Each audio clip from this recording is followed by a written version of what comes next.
What if I told you that really truly transforming your life has almost nothing to do with those crazy 5 a.m. alarms or, I don't know, painful cold plunges? Today, we're going to talk about a set of tiny, almost invisible habits that hardly anyone ever mentions, but that can quietly rewire, well, pretty much everything. So on one side, you've got all that loud hustle culture advice, right? The stuff that tells you to just burn everything down and overhaul your life overnight. But on the other side, there's a quieter, much more sustainable path, and that's the one we're focusing on today. It's all about these small 1% shifts that, believe me, add up to massive change. And this quote, this is the whole philosophy right here. This is what underpins absolutely everything we're about to discuss. It's not about being perfect, it's just about persistence. It's about showing up, especially on those days when you feel like you can only give 1%. So to really get a handle on this, we've broken this explainer down into 5 key parts.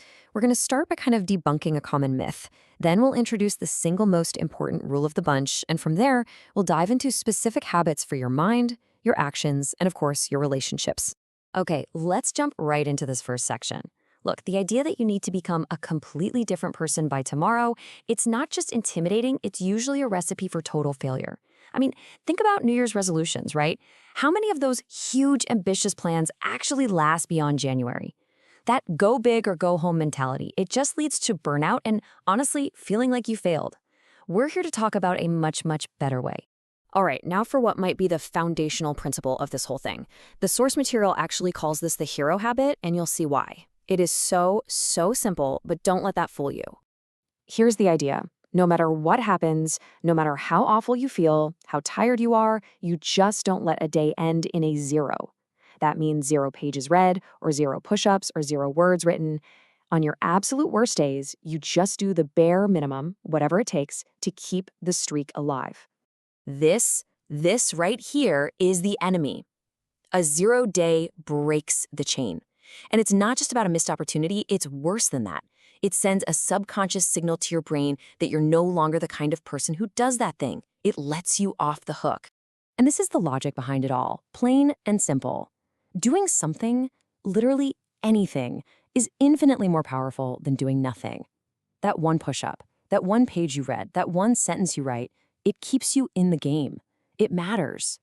So the really crucial point here is that this isn't about productivity, not really. It's about identity.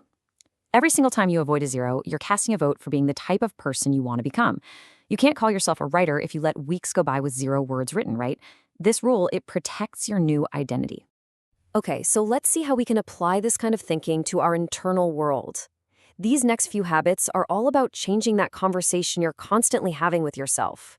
Because, as you know, that conversation, it ends up changing your decisions.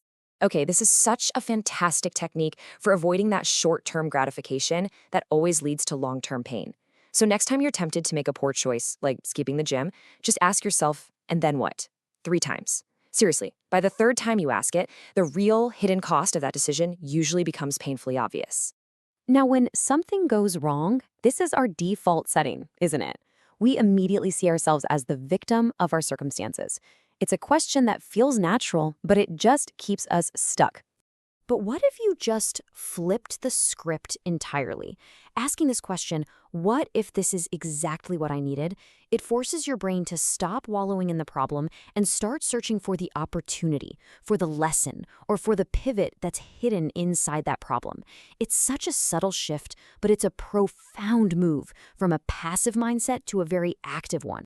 All right, on to our next pillar. This is where we focus on the really practical habits that build momentum in your day-to-day life.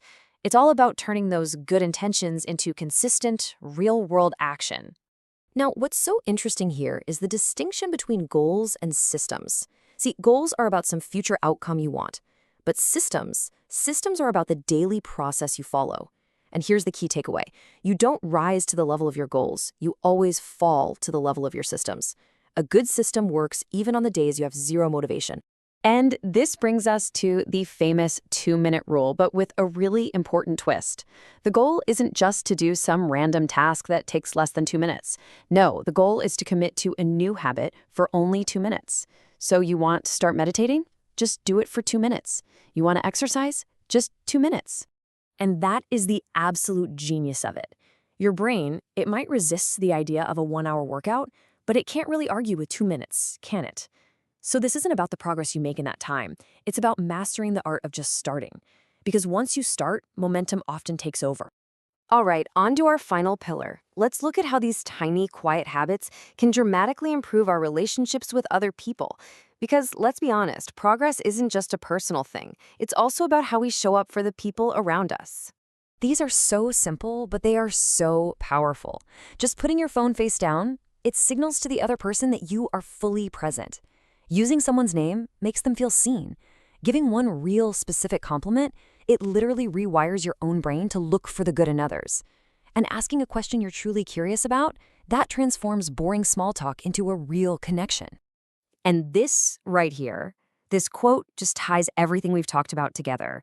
The person you want to become isn't built in some giant, heroic leap. No.